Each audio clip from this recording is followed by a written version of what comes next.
말씀은 예레미야 24장 7절 한 절 말씀하고 누가복음 6장 43절에서 45절입니다. 예레미야 24장 7절 한번 같이 읽겠습니다. 시작. 내가 여호와인 줄을 아는 마음을 그들에게 주어서 그들이 전심으로 내게 돌아오게 하리니 그들이 내 백성이 되겠고 나는 그들의 하나님이 되리라. 자, 아멘. 누가복음 6장 43절 같이 읽겠습니다. 시작. 못된 열매를 맺는 좋은 나무가 없고 또 좋은 열매를 맺는 못된 나무가 없느니라. 나무는 각각 그 열매로 아나니 가시나무에서 무화과를 또는 찔레에서 포도를 따지 못하느니라. 선한 사람은 마음에 쌓은 선에서 선을 내고 악한 자는 그 쌓은 악에서 악을 내나니 이는 마음에 가득한 것을 입으로 말함이니라. 아멘. 아멘. 누가복음 6장 45절 말씀만 다시 큰 소리로 우리 같이 읽겠습니다. 시작. 선한 사람은 마음에 쌓은 선에서 선을 내고 악한 사람은 그 쌓은 악에서 악을 내나니 이는 마음에 가득한 것을 입으로 말함이니라. 아멘. 잠깐 기도하겠습니다. 하나님, 오늘 저희들이 하나님 앞에 엎드렸습니다. 거룩하신 하나님이 우리의 마음을 감찰하시는 줄 믿습니다. 하나님, 우리의 마음을 깨트리고 우리의 심령을 깨트려서 우리의 죄된 본성을 깨트리고 주님이 기뻐하시는 아름다운 사람들로, 향기로운 사람들로 우리 한 사람 한 사람을 변화시켜 주옵소서. 성령 하나님 역사하여 주옵소서. 설교자를 장중에 붙드시고 하나님의 말씀을 담대하게 선포해 하옵소서. 예수님의 이름으로 기도합나이다. 아멘. 자, 자리에 앉아 있는 사람은 목사님의 얼굴이 잘 보이는 자리로 이렇게 나오세요. 우리 하하원이 또 이렇게 예쁘다. 엄마 옆으로 더 붙어도 돼요. 자, 우리 지율이도 고개 빳빳이 들고 목사님 잘 보고, 우리 두윤이 옆으로 조금 더 나와. 우리 하윤이가 잘 안 보이니까. 그렇지. 우리 예건이는 엄마 옆으로 좀 더 붙어. 이렇게. 목사님 얼굴이 잘 보이게. 그렇지? 자, 오늘 말씀의 제목 함께 읽겠습니다. 시작. 악덕과 미덕. 악덕이 아니고 악덕과 미덕. 네. 악덕과 미덕. 악덕은 불순종이고 미덕은 순종이에요. 이 개념을 가지고 오늘 말씀을 잘 듣기를 바랍니다. 저도 참 꽃을 참 좋아하는 편입니다. 제가 이제 10년이 넘게 살면서 페낭에 와서 처음 꽃을 키워봤어요. 네, 그래서 저 마당에 이렇게 크게 자란 꽃은 제가 와서 심은 나무들입니다. 꽃들이 이제 많이 폈는데 안타깝게도 저 꽃들은 냄새가 별로 없어요. 향기가. 그래서 한국에 여러분들 귤꽃을 아시는지 모르겠는데 아카시아 꽃 아나요? 아카시아 꽃. 목사님 아카시아 꽃 향기를 엄청 좋아합니다. 그래서 제가 언젠가 이 페낭 산에 한번 올라갔을 때 제가 본 기억이 나기도 하고, 이 페낭에도 있긴 있는 것 같아요. 근데 이렇게 눈에 띄는 것 같지는 않습니다. 한국에서 아카시아 향기가 날 때는 정말 그 향기를 맡으면 기분이 너무 좋아요. 기분이 너무 좋아요. 우리 학생들 중에 아카시아 향기 안다 하는 친구 손 들어봐. 아카시아 향기. 없어. 아유, 페낭에만 살아가지고. 그렇구나. 향기로운, 장미꽃도 향기가 좋아요. 장미꽃도 매우 향기가 좋습니다. 이처럼 좋은, 아름다운 꽃은 아름다운 향기를 내죠. 그래서 사람으로 하여금 기분을 좋게 만들고, 기쁘게 만들어요. 그래서 나중에 우리 이제 고3들 졸업하고 이제 대학에 가서 이제 결혼하기 전에 좋은 자매를 만날 텐데, 그때 뭘 선물해야 되겠어? 예쁜 꽃을 이렇게. 꽃을 싫어하는 사람들은 만나지 마세요. 꽃을 좋아하는 자매를 만나세요. 그래가지고 꽃을 선물하면 그걸 매우 기뻐하겠죠. 그죠? 왜냐하면 꽃은 그 사람 마음을 대변하기 때문에 그렇습니다. 그런데 반대로 동물 중에 방귀대장이라는 별명으로 불리는 동물이 있어요. 자, 우리 시영이하고 우리 하윤이는 고개를 들고 목사님을 봐. 방귀대장. 오, 그래. 우리 지율이 누군지 알아? 그렇지. 스컹크예요, 스컹크. 스컹크는 방귀 하나로 적을 무찌른다 그랬습니다. 그래서 제가 목사님을 찾아봤어요. 그랬더니 이 스컹크는 항문샘 옆에 냄새 주머니를 달고 있다. 그래서 거기 냄새를 저장했다가 위기의 순간에 도달하면 그 냄새를 확 풍겨가지고 그 위기를 모면한다. 그래서 과학자들이 이것을 연구해 보니까 그 냄새가 몇 미터까지 나가느냐? 4미터까지 나가요. 4미터. 그리고 그 냄새가 고무 타이어 냄새가 난다. 근데 그것을 분석을 해보니까 티올이라는 그 분비물이 있어서 이건 화합물인데 이것은 마치 우리가 양파를 깔 때 나와서 눈물이 나게 하는 그 성분과 똑같은 성분입니다. 양파에 나오는 그 화학물과. 그래서 잘못해서 눈이나 코 점막에 닿으면 타는 듯한 고통을 느끼게 됩니다. 그리고 눈에 직접적으로 부어지게 되면 시력을 잃게 됩니다. 그 정도로 아주 악한 냄새를 풍긴다는 거죠. 이처럼 악취를 풍기는 악취의 냄새가 사람에게 고통을 주기도 하고 때로는 좋은 향기로서 사람의 마음을 기쁘게 하는 경우가 있다는 거죠. 오늘 본문에 보면은 악하고 매우 썩은 냄새를 풍기는 무화과가 나오고 또 좋은 향기와 향긋한 냄새를 풍기는 좋은 무화과가 나옵니다. 오늘 본문의 배경은 이스라엘 남유다의 말기예요. 그래서 요시아의 아들 여호야긴이 바벨론으로 잡혀가고 막내 아들 시드기야가 이제 왕이 될 때예요. 이때 여호와께서는 에레미야에게 성전 앞에 놓여 있는 큰 광주리, 바구니에 2개를 보여줬어요. 그래서 그 광주리를 보니까 한 광주리 안에는 도저히 냄새가 나고 부패해서 썩어서 먹을 수가 없는 그런 무화과가 담겨져 있고 또 한 곳에는 너무나 잘 익고 싱싱하고 향긋한 무화과가 담겨져 있더라는 거예요. 그래서 이것을 보여주면서 여호와 하나님께서 말씀하셨어요. 자, 이 무화과가 무엇을 상징하느냐를 가르쳐 주신 거죠. 저는 오늘 이 무화과, 이 2 종류의 무화과를 보면서 여러분이 나는 어느 무화과인지를 한번 곰곰이 생각해 보길 바래요. 썩고 악취가 나고 부패하고 골마버린 그래서 도저히 하나님 보시기에는 쓸모가 없는 그런 무화과 그 광주리에 담겨있는 무화과인지 아니면 향긋한 아카시아 향기나 장미꽃 향기의 냄새를 풍기는 그런 싱그럽고 좋은 무화과 나무인지 나무 열매인지를 여러분 자신이 한번 비춰보세요. 내가 어디에 속해 있는지 잘 한번 비춰봐요. 오늘 알겠죠?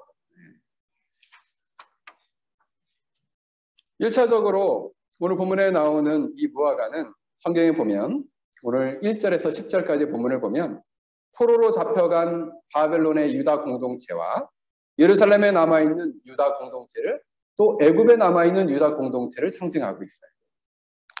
그래서 그 중에서 한 광주리에 담겨있는 나쁜 무화과는 누구일까요? 나쁜이라는 단어는 원문에 보면 라오트라는 단어가 쓰였는데 원래 이 단어는 라으라는 단어에서 왔어요. 이 단어는 영적으로나 도덕적으로 악한 것, 영적으로나 도덕적으로 악한 것, 그리고 좋지 않은 것, 나쁜 것, 그다음에 재난, 고통, 손해, 심지어는 사악한 것까지 포함하고 있어요. 그러니까 사람이 생각하기에 좋지 않은 모든 것은 여기다 있는 거예요. 어디에? 악한 무화과 열매 안에 있다는 거예요. 무화과 상태가 매우 좋지 않은 것은 보통 이 무화과는 잘 썩기 때문에 딴지 3일에서 4일 정도만 지나면 금방 잘못된 데 이렇게 뜨거운 데 넣으면 금방 썩는다는 거예요. 그래서 보통 무화과를 팔 때 말려서 팝니다. 말려서. 왜냐면 금방 썩으니까. 그래서 이 무화과는 썩고 나면 악한 냄새가 난다는 거죠. 그래서 일명 스멜이죠. 스멜. 너무 냄새가 구린 거예요. 가까이 하기 싫은 거죠. 예. 먹을 수도 없어서 그럼 나중에 어디다 쓰느냐? 거름에만 쓸 수 있어요. 거름. 땅에 버려가지고 거름에만 쓸 수 있어요. 그러니까 한마디로 쓸모가 없어요. 쓸모가 없어요. 그래서 우리는 생각해봐야 합니다. 도저히 먹을 수가 없는 아무런 가치와 도저히 하나님 보시기에 용납할 수 없는 그런 무화과 나무가, 그 무화과 나무 열매의 상태, 그 상태에 누가 놓여 있었느냐? 이 유다 백성들이 놓여 있었다는 거예요. 아유, 목사님, 선민들인데 그렇게 하나님이 보실까요? 그렇게 봅니다. 아유, 우리가 신자인데 하나님이 우리를 그렇게 보실까요? 우리를 그렇게 볼 수 있어요.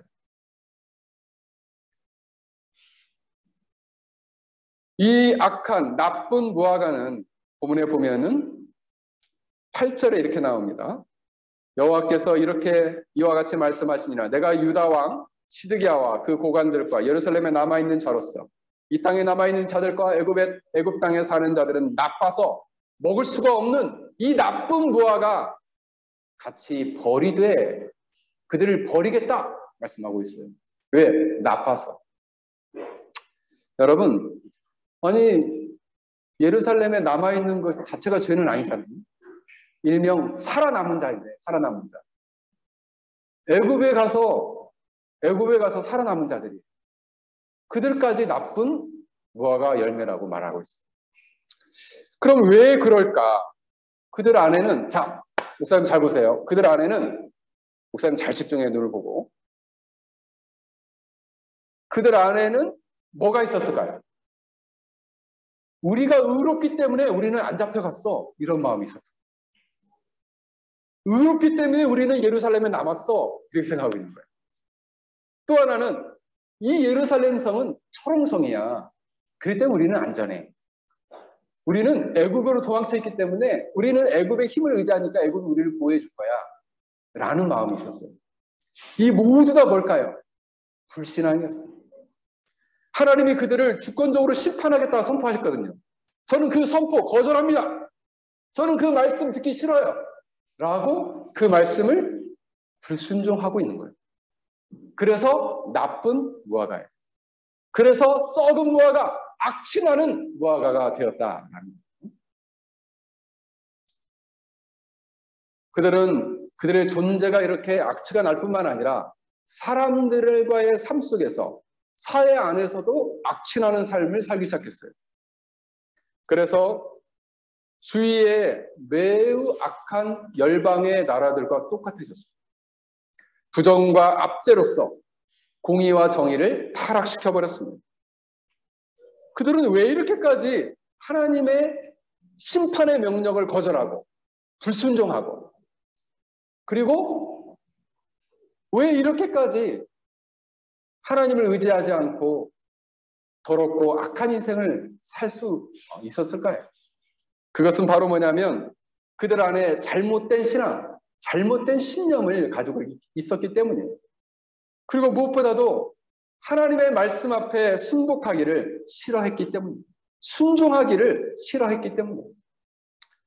에레미야 23장 2절에 보면 이렇게 말씀합니다. 보라, 내가 너희의 악행 때문에 너희에게 보응하리라. 그들의 행위가 악했어요. 10절에서 11절을 보면 23장 10절에서 11절을 보면 이 땅에는 간음하는 자가 가득하도다. 저주로 말미암아 땅이 슬퍼하며 땅에 초장이 마르나니, 푸른 초장이 마른다는 거예요. 그들의 행위가 악하고 힘쓰는 것이 정직하지 못함이로다. 여호와의 말씀이니라. 선지자와 제사장이 다 사악한지라. 내가 내 집에서도 성전에서도 그들의 악을 발견하노라. 여러분, 그들은 삶 자체가 더러워져서 간음으로 가득했다. 그리고 땅이 저주받아서 푸른 초장이 말랐다. 그 행위가 악하고 생각하고 힘쓰는 것이 다 악하다. 심지어는 그들의 종교 활동, 그 다음에 종교인들조차도 악하다. 라고 말씀하고 있어요. 심지어는 하나님이 내 집이라고 여기시는 성전까지 더럽혔다는 거예요. 그래서 너희는 나쁜 무화과, 냄새나는 무화과, 악취를 풍기는 무화과처럼 썩어버렸다라고 말씀하고 있습니다. 여러분, 사람에게는 덕이라는 게 있습니다. 덕. 기독교에서 말하는 덕, 영어로는 버처예요. 버처. 근데 이 덕은 하나님 앞에서 또 하나님의 말씀에 비추어서 책망을 받거나 칭찬받을 만한 도덕적 본성을 가리켜요. 그래서 하나님 말씀과 하나님 앞에서 칭찬을 받을 만한 또는 책망을 받을 만한 마음의 특별한 질, 마음의 질이 어떠냐. 우리 주인이는 마음의 질이 어때? 좋아, 나빠? 좋아. 마음의 질이 어떠냐. 그 마음의 특별한 질과 그 마음의 특별한 질에 의해서 행동하는 그 행동의 아름다움을 덕이라고 그랬어요. 덕. 근데 그 마음의 질이 나빠. 그 마음의 질이 나쁘고 그 마음의 질이 나빠서 나쁜 행동으로 나오면은 그것을 뭐라고 말하느냐? 악덕이라고 말하는 거예요. 악덕. 뭐라고요? 떡이 아니에요. 덕이야, 덕. 덕. 결국 이 말은 뭘까요? 하나님께서 우리를 창조하신 목적이 있어요. 자, 우리를 하나님이 창조하신 목적이 뭐죠? 혹시 아는 친구? 아는 분? 자, 우리 주일학교 학생 중에 아는 친구? 하나님이 기뻐하시는 선이 뭘까?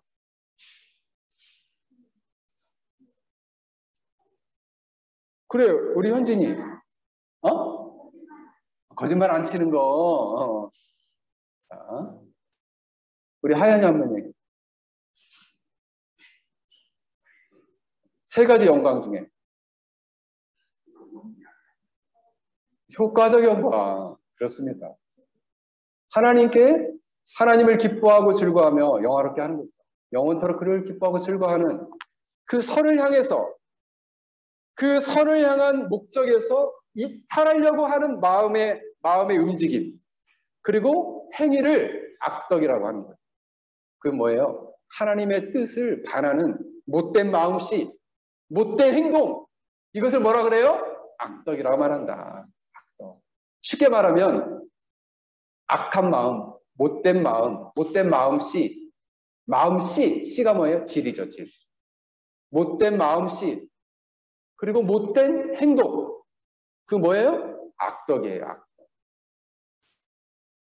그래서 그 마음 안에 부패하고 악한 마음이 있으면 그 말과 태도와 행동으로 악한 말, 악한 태도, 악한 행위가 나타납니다.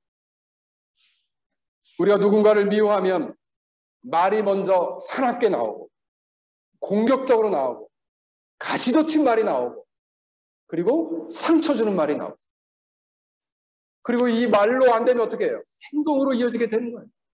악한 행동으로 누군가를 괴롭히고 누군가의 고통을 주는 행위를 하게 되는 것이죠. 그러므로 우리가 사회 안에서도 이런 악덕을 발견할 수 있어요. 여러분, 악덕 대부업체가 있죠. 불법 대부업체.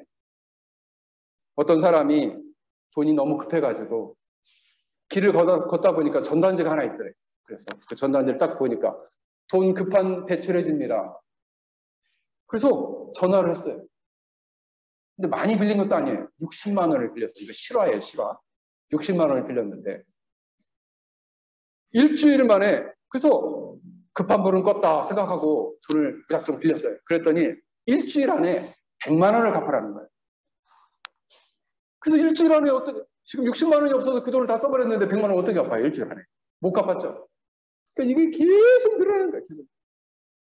1년이 되니까 돈 빌린 것에 3000%가 늘어나요.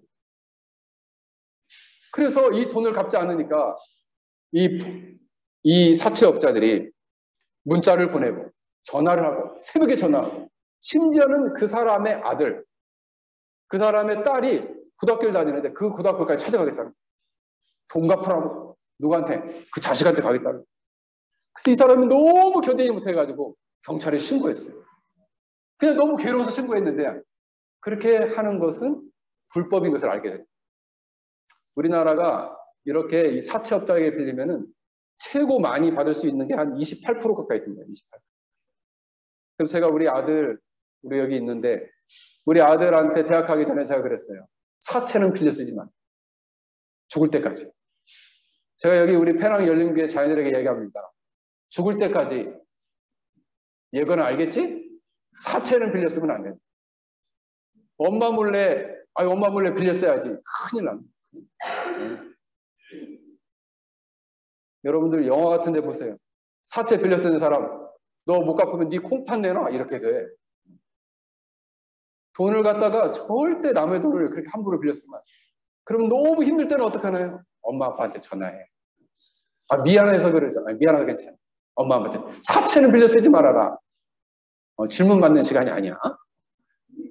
사채는 빌려 쓰지 마라. 알겠지? 사채는 빌려 쓰면 안 돼. 절대 빌려 쓰면 안 돼. 그 엄마 아빠한테 전화 못하면요. 친척들한테 전화해. 친척들한테 전화 못 받으면 아는 사람한테 전화해. 사채한테는 전화하지 마. 알겠죠? 그래서 이런 사람들을 뭐라고 불러요? 악덕 사채업자라고 그래요. 악덕. 이런 사람을 악덕이에요. 마음을 먹는 것도 악하고 말도 악하고 그리고 뭐예요? 행동하는 것도 악하고 그래서 악덕업자예요. 악덕업자. 이런 사람은 어떤 사람이에요? 썩은 무화과 나무 열매 같은 사람. 삶의 악취를 풍기는 사람. 절대 이런 사람을 가까이 하지 말아라. 사회에도 이런 악덕업자가 있는데 학교에도 악덕 학생이 있어요. 학교에 누가 있다고? 시영아, 누가 있다고? 악덕이 있어, 학교에. 이런 악덕 학생들은 어떤 학생들일까요? 마음 안에 악한 마음을 가지고 악한 말과 욕을 하고 그리고 친구를 지속적으로 괴롭히는 그런 학생들이 있다. 이런 친구들은 악덕 학생입니다. 2020년도에 한국에서 리서치를 한 거예요. 한국의 학생들이 숫자를 세보니까 295만 명인데 경찰에 정식으로 고소가 된 가해자가 몇 명이냐면 9,300명. 한 해에. 그러니까 친구를 때리거나 괴롭혀가지고 경찰에 고소당한 가해 학생이 경찰에 고소를 안 당한 건 더 많고 가해한 사람이 9,300명이에요. 그럼 괴롭힘을 당한 사람은 26,900명. 적어요? 많아요? 많죠. 엄청 많죠. 그래서 어떤 아이는 강원도의 양구에 사는 어떤 아이는 너무나 괴롭힘을 당했어요. 그래서 심지어는 목을 졸라가지고 숨을 못 쉬게 해서 기절시키는 괴롭힘을 당하고. 그래서 이 사람이 그래서 엊그저께 뉴스에 나왔는데 우리나라 청소년 중에 가장 많이 죽는 이유가 뭐냐? 극단적 선택. 너무 괴롭힘을 당했어요. 그러니까 학생들을 이렇게 괴롭히는 건 뭐예요? 악덕 학생들이죠. 악덕. 나쁜 마음과 그 말과 행동으로 학생들을 괴롭히는 거예요. 그래서 그 아이가 유서를 썼는데 이렇게 썼어요. 하늘만 보면 눈물이 나서 올려 못 보겠다. 내가 괜찮은 척 하는 거 말고 할 수 있는 게 뭐냐? 나는 더 이상 참을 수가 없어. 하고 극단적 선택을 했어요. 여러분 우리 하나님 앞에서 이런 악덕 학생들 어떡할까요? 하나님 보실 때. 사람들에게도 악한 냄새가 나고, 그죠? 다른 사람에게 고통을 주는. 그래서 악한 마음과 악한 말과 악한 행동으로 친구들을 괴롭히는 그런 학생들은 어떤 학생이에요? 악덕 학생, 악덕 학생. 그러므로 우리가 우리 주위에 이처럼 악덕 친구들이 있으면 우리는 어떻게 될까? 주위에 이런 악덕 친구들이 있어. 그럼 어떻게 될까? 만약 우리가 이와 같은 행동을 한다면 누가 할 수 있을까요? 엄마 아빠가 할 수 있을까? 학교에서 몰래 해. 모르겠죠. 목사님 할 수 있을까? 하나님이 할 수 있다. 그렇습니다. 성경에 보면 시편 139편 1절에 보면 여호와여 주께서 나를 살펴보셨으므로 나를 아시나니 주께서는 내가 앉고 일어서심을 아시고 멀리서도 나의 생각을 밝히 아시오며 나의 모든 길 내가 눕는 것을 살펴보셨으므로 나의 모든 행위를 익히 아시오니. 누가 안다고 그래요? 하나님이 나의 모든 행위를 익히 아신다. 익히 아신다는 거예요. 여호와여 내 혀의 말을 알지 못하시는 것이 하나도 없으시니이다. 나의 행동, 나의 말, 나의 마음까지 다 아신대요. 누가? 하나님이 다 아신다는 거예요.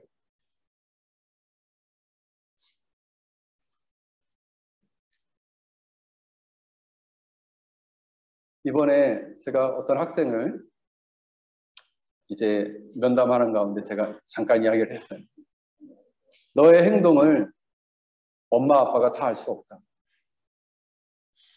그리고 목사님도 다 알 수 없다. 네가 몰래 숨어서 못된 짓 하면, 이렇게 악덕 같은 행동을 하면 어떻게 알겠니? 그러나 하나님은 너를 보고 계시다. 너의 생각과 너의 말과 너의 행동, 그게 악한 마음의 질인지 악한 말을 하는지 악한 행동을 하는지 다 알고 계시다. 너는 하나님 앞에서 행동해라. 내가 그렇게 권면했어. 그랬더니 속이 있는지 웃더라고. 자기가 어디 가서 행동하면 그걸 누가 할까 했다는 거죠. 누가 하신다고? 하나님이 하셔요. 심지어는 여러분이 악한 마음을 먹는 것까지도 아셔. 악한 생각을 하는 거는 알까 모를까? 악한 생각도 아셔. 악한 말은, 자 물어보자. 욕하는 거 죄일까 죄가 아닐까? 사람아, 죄일까 죄가 아닐까? 죄야. 원준아, 죄일까 죄가 아닐까? 시영아, 죄일까 죄가 아닐까? 하윤아, 죄일까 죄가 아닐까? 죄예요. 악한 말을 하면 말도 죄예요. 욕을 하면 욕도 죄야. 아유, 말로 하는 건 죄 아니잖아요. 죄예요. 죄. 그러므로 우리의 마음 안에 악한 마음과 말과 태도와 행동을 취했다면 우리는 어떻게 해야 될까요? 만약 우리가 이러한 죄를 졌다면 우리는 하나님 앞에 반드시 회개해야 합니다. 회개하지 않으면요. 나는 이렇게 살 거예요. 나는 이렇게 살 거예요. 하나님이 징계하시죠. 우리가 만약 하나님 앞에서 누군가를 향한 악한 마음과 악한 말과 태도와 악한 행동을 자연스럽게 그냥 원래 했던 대로 행하면 우리는 교인이라는 이름은 가질지 모르지만 참된 그리스도인이라고 보기 어려워요. 왜냐하면 그 사람 영혼 안에 놀라운 변화, 그 하나님을 의식하고 하나님을 생각한다면 그것이 자연스러울 수가 없거든요.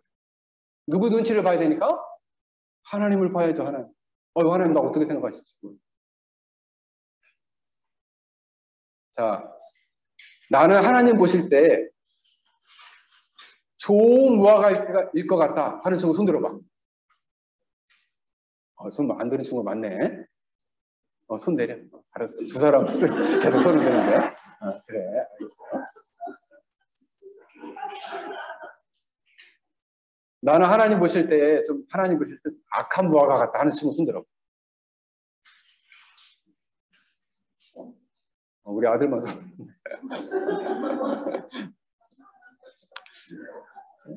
여러분, 만약 우리 주위에 이런 행동과 이런 마음과 이런 말을 하는 친구가 있다면 우리는 그 사람을 위해서 기도해줘요.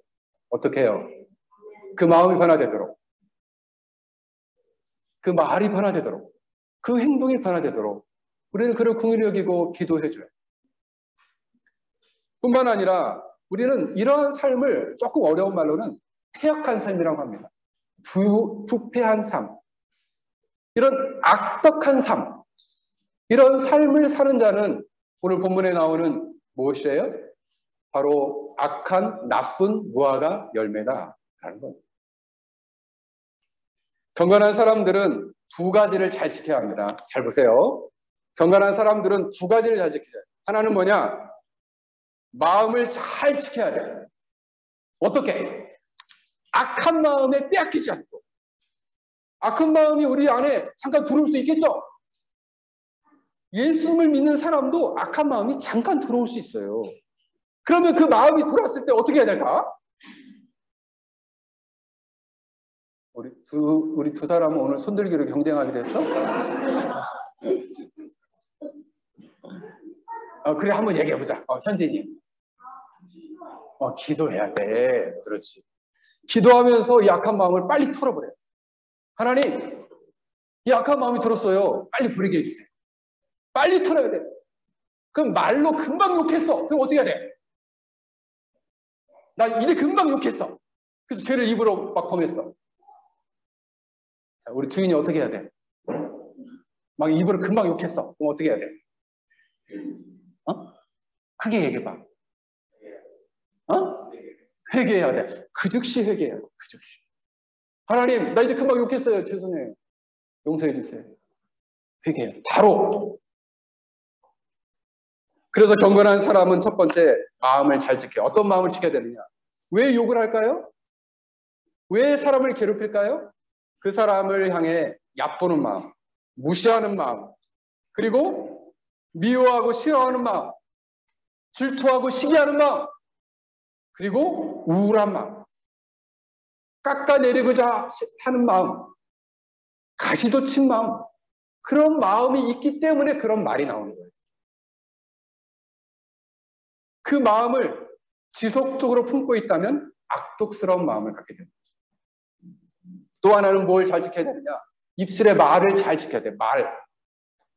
이 말을 급한 대로 막 서두르게 막 쏟아내면 어떻게 되느냐? 조심해야 할 말들이 막 쏟아져요.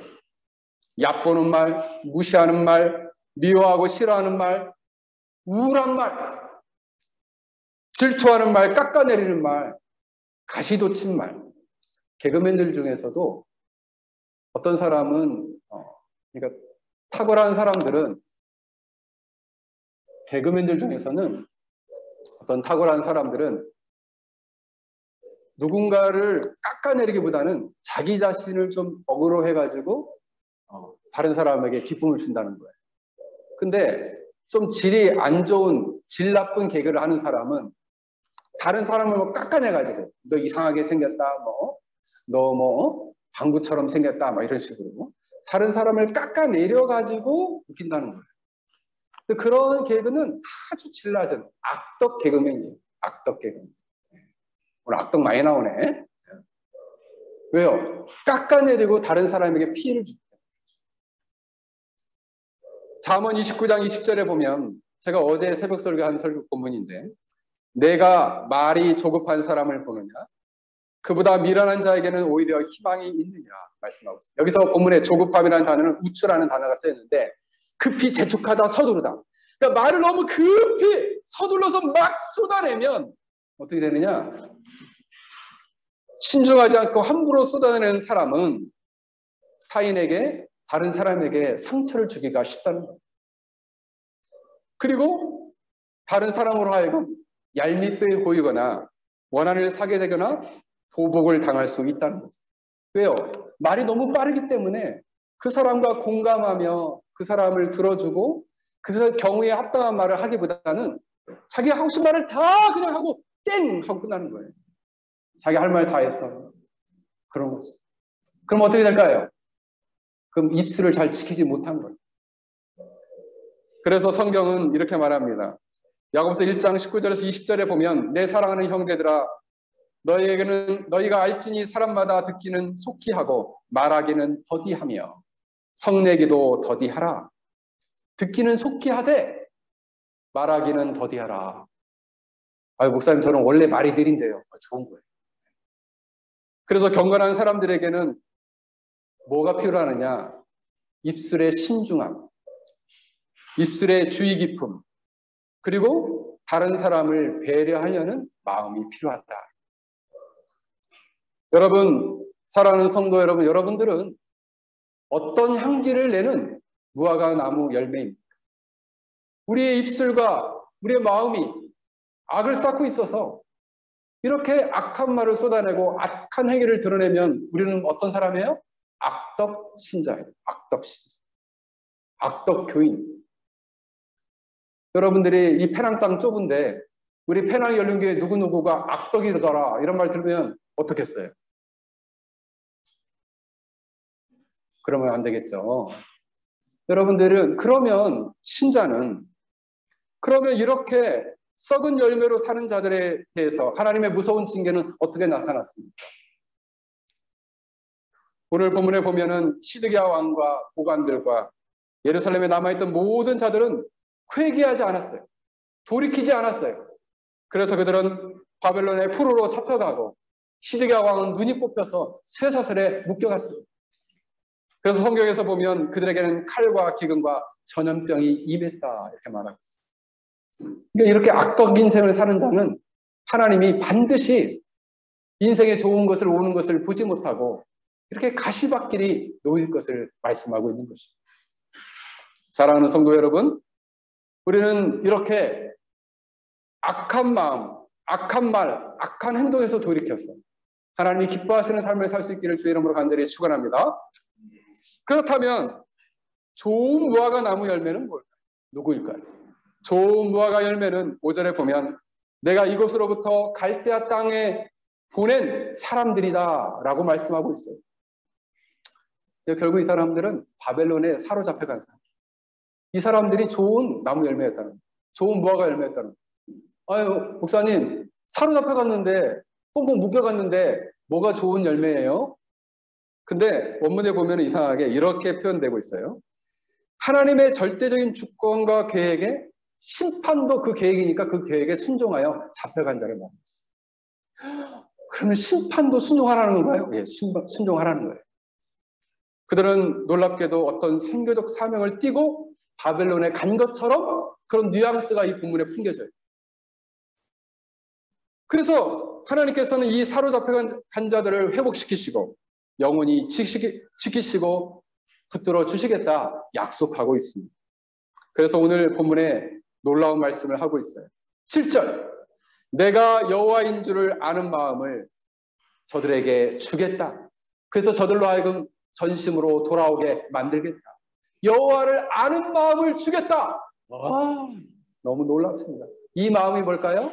미덕이에요. 미덕. 좋은 마음의 질.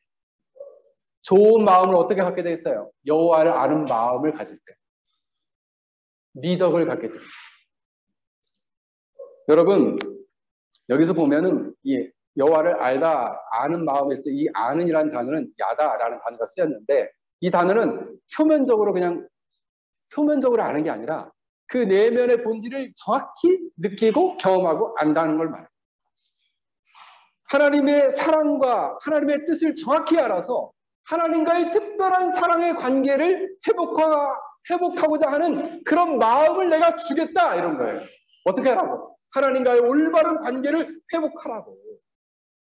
전심으로 하나님께 돌이키고 그 마음을 회복하라고 하나님을 아는 마음을 주겠다.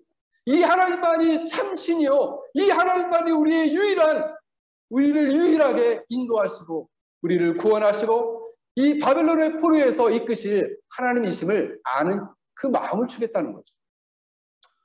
여러분, 포로된 백성들이 하나님을 떠나 우상 숭배를 하며 하나님을 떠나 불의한 삶을 살았던 것을 그 마음에 깨닫고 그 잘못을 깨달아서 고백하고 그리고 철저히 회개하고 이제는 하나님만을 사랑하고 하나님만을 전심으로 순종하며 섬기고자 하는 그런 미덕스러운 마음을 갖게 하겠다는 거예요.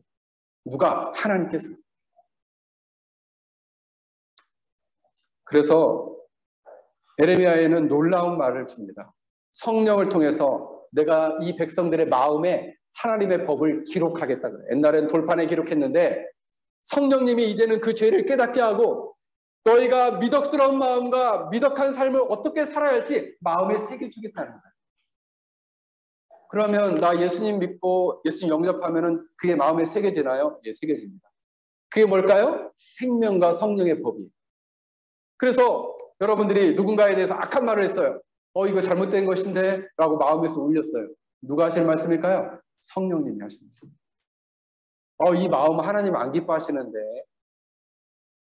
이걸 성령님께서 마음속에서 깨닫게 해주시죠. 그러면 그때 어떻게 돼요? 빨리 버려야죠. 이 행동은 하나님 안 기뻐하셔. 이게 딱 마음속에 벌써 들려, 소리가. 우리가 나쁜 말을 하면 마음속에서 소리가 들려요, 안 들려요? 들려요. 그 누가 하실 말씀일까요? 여러분의 마음 안에 있는 성령님. 목사님 나는 하나도 안 들리던데요. 그럼 뭐가 필요할까요? 주님을 만나는 회심이 필요해요. 왜? 마음에 성령님이 안 계시거든요. 성령님이 말씀 안 하시면 양심이 또 얘기합니다. 양심. 여러분, 그래서 하나님께로 마음을 돌이키는 것이 필요합니다. 이런 악덕스러운 마음, 악덕스러운 말, 악덕스러운 행동에서 돌이켜야 돼요. 회개해야 돼요. 그리고 하나님을 아는 마음으로 돌아와서 죄를 철저히 회개하고, 이제는 이 신학적인 관점에서 보면 바로 예수 그리스도의 십자가의 은혜를 덧입어서 그 예수 그리스도의 십자가의 보혈로 그동안 악한 마음 가졌던 마음을 싹 씻어야 돼. 악한 말로 했던 그 말도, 입술도 싹 씻어. 악한 행동을 했던 행동도 싹 씻어야 돼. 그러지 않으면요, 그 죄에 대한 대가를 본인이 치러야 돼. 회개하면요, 용서해 주시죠. 그 마음도 용서해 주시고, 입술로 욕했던 것도 용서해 주시고, 막 여러분들 중에서 화가 나면 엄마한테 욕하는 친구들 있죠. 큰 죄예요. 정말 못된 죄. 그런 죄를 회개해야 돼요. 오늘도 우리 예배 때 기도했는데, 여러분 죄를 회개하는 기도를 했는데, 눈 뜨고 있는 거 하나님 아셔요. 기도를 하는지 안 하는지 하나님 아셔요. 목사님은 언제 지나가요? 빨리 지나갔으면 좋겠어요. 회개 안 하고 싶어요. 그 마음조차도 하나님이 아신다니까요. 그래서 여러분, 결국 덕이라는 것은 뭘까요? 덕이라는 것은 뭐냐 하면, 하나님이 기뻐하시는 선, 하나님이 기뻐하시는 뜻대로 자신의 영혼의 움직임, 마음의 움직임을 갖는 것. 그리고 그 마음을 따라서 입술과 태도와 행동을 하는 것. 이것이 바로 뭐냐면 참된 미덕이에요. 아름다운 덕, 미덕한 삶. 이런 사람은 어떤 사람일까요? 미덕한 사람이죠. 그런 신자는요, 미덕 신자. 그런 학생은요, 미덕 학생. 그런 사업자는요, 미덕 업자예요. 우리 페낭 열린교회 모든 성도들은 이런 미덕한 사람이 됐으면 좋겠어요. 마음도 예쁘고, 예거나 마음도 예쁘고, 그지? 마음도 예쁘고, 입술도 예쁘고, 삶도 예쁘고, 그렇죠? 그래서 그 사람 안에는 향기가 나. 향기가 나면은 어떻게 할까요? 사람들이 야 이리 와 나랑 가까이 지내. 그럼 사람들이 어떻게 할까요? 가까이 오죠. 악한 냄새가 나면요. 야 이리 와 나랑 가까이 지내. 다 도망가죠. 악덕스러운 삶은 친구가 없어요. 미덕한 삶은요. 친구가 막 나 친구하기 싫은데 나 친구 좀 해주세요 하고 다가와. 그죠? 그렇게 되겠죠. 사랑하는 성도 여러분, 그러면 미덕한 마음에는 어떤 마음이 있을까요? 존중하는 마음, 그리고 인정하는 마음. 다른 사람을 존중하고 인정하는 마음이 필요해요. 그래야지 어떻게 돼요? 마음도 그 사람을 존중히 여기죠. 그리고 사랑하는 마음, 긍휼히 여기는 마음, 섬기는 마음, 배려하는 마음, 친절한 마음을 가지고 있어야 돼요. 그게 어떤 마음이에요? 미덕한 마음. 미덕한 말은요, 인정하고 존중해주는 말. 말도 함부로 하지 않고 그 사람을 존중해서 뭔가를 부탁하려면 이렇게 해주면 어떨까? 라고 물어야죠. 야 이렇게 해! 이게 아니라 그죠? 존중하는 말, 그죠? 격려하는 말, 공감하는 말, 위로하는 말, 세워주는 말, 배려해주는 말, 친절한 말. 친절한 말도 해야 돼요. 친절한. 그죠? 그러면 이 사람의 행동은 어떤 행동으로 나타날까요? 친절한 행동으로 나타나요. 다른 사람을, 약자를 존중히 여기는 태도를 갖고, 그죠? 약자라 할지라도 더 존중히 여기고 그들을 격려하고 그리고 그들을 축복하는 행동으로 나타나게 된다. 그런 삶을 어떤 삶이라고 할까요? 그런 삶을 미덕한 삶이라고 한다. 저희 천안 목사님이 지금 부산에서 약 한 300~400명 정도 되는 교회를 목회를 하고 있는데 부산 수영록교회에서 부교육자 생활을 할 때였어요. 근데 이 교회에서는 우리 천안 목사님의 소문을 듣고 이 목사님이 어떤 분인가, 장로님하고 권사님 5분이 이 수영록교회를 방문했대요. 그래가지고 이제 정식 만나러 가겠다는 얘기를 안 하고 관찰을 한 거예요. 요즘 이 관찰 프로처럼 이분이 어떻게 행동하나 이렇게 본 거예요. 그랬더니 우리 천안 목사님이 어느 할머니가, 이렇게 꾸부렁 할머니가 왔는데 교회가 너무 크니까 어디인지를 잘 모르니까 엄청 헤매더라고요. 근데 그걸 마침 보고 아주 하나하나 친절하게 너무 따뜻하게 안내해주는 모습을 보고 감동을 받은 거예요. 그래서 이력서도 안 받고 데려갔어요. 그 교회 담임 목사. 그래서 제가 우리 천안 목사를 매우 좋아합니다. 그거를 누군가 보여주기 위한 게 아니에요. 그냥 그 마음 자체가 아름다워요. 우리 아버님을 닮아서 그런지 아름다워요. 그렇게 미덕한, 친절하게 그 할머니를 안내하고 그 할머니를 섬기는 모습을 보고 오신 분들이 감동을 받는 거예요. 그리고 그냥 그 다음 주에 바로 그 교회 담임 목사님께 연락을 해서 제발 모시고 가고 싶다고 얘기를 합니다. 그래서 갔습니다. 사랑하는 성도 여러분, 우리는 미덕한 마음을 가져야 합니다. 자, 오늘 손 한번 들어볼까요? 나 이제부터 미덕한 그런 학생이 되겠다 하는 친구 손 들어봐. 자, 여기 손 안 들어? 손 내려. 자, 그래, 유진이 한번 뻗고 들어봐. 자, 나 미덕한 학생이 되겠다. 손 내려요. 그래, 우리 주의를 끝까지 들고 있네. 알겠어? 그래, 알겠어. 우리 사랑하는 우리 페낭 열린교회 우리 모든 성도들, 우리 학생들, 우리 자녀들은 이 페낭에 소문이 나요. 어떤 소문이 나냐? 우리 페낭 열린교회에서 열심히 신앙생활 하면서 죄를 회개하고 예수님에 대한 진실한 믿음을 가졌어요. 예수님의 보혈의 피로써 자기의 마음과 자기의 입술과 자기의 삶을 깨끗하게 씻고 하나님과의 친밀한 사랑과 친밀한 은혜를 그런 경험하는 친구들, 우리 학생들, 우리 성도들은 이 땅에서 소문이 나야 돼요. 어떻게? 아유, 우리 페낭 열린교회 성도들은 정말 친절하고 그리고 말도 예쁘게 하고 그리고 행동도 정말 아름답게 하고 양보하고 친절하고 그리고 어떻게 그렇게 사랑이 많은지, 섬기려고 하는지, 배려하려고 하는지 모르겠다.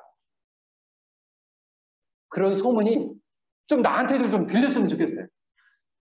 에? 이게 들려가지고 아유, 우리 열린교회 성도들 그냥 너무 편하게 소문이 자자합니다. 어떤 소문이요? 미덕한 소문이 자자합니다. 이런 소문이 좀 들리게 좀 여러분들이 그렇게 성숙하게, 우리 페낭 열린교회 교인들은 그렇게 성숙함이 드러나야죠. 우리 학교에서도 들려야 돼요. 학교에서 소문이 들리는데 페낭 열린교회 학생인데 학교를 막 휘젓고 다닌다는, 어떻게 악덕스럽게 이렇게 소문이 들리면 어떻게 하겠어요? 제가 얼굴을 못 들고 다니잖아요. 주님도 얼마나 슬퍼하시겠어요. 그런데 학교를 다니는데 우리 페낭 열린교회 학생들이 너무 아이들이 올곧고 바르고 사랑이 많고 친절하고 어려운 지체들을, 어려운 학생들을 보면 그렇게 도와주려고 합니다. 이 교회에서 어떻게 가르치신 거예요? 이런 소문이 들려야죠.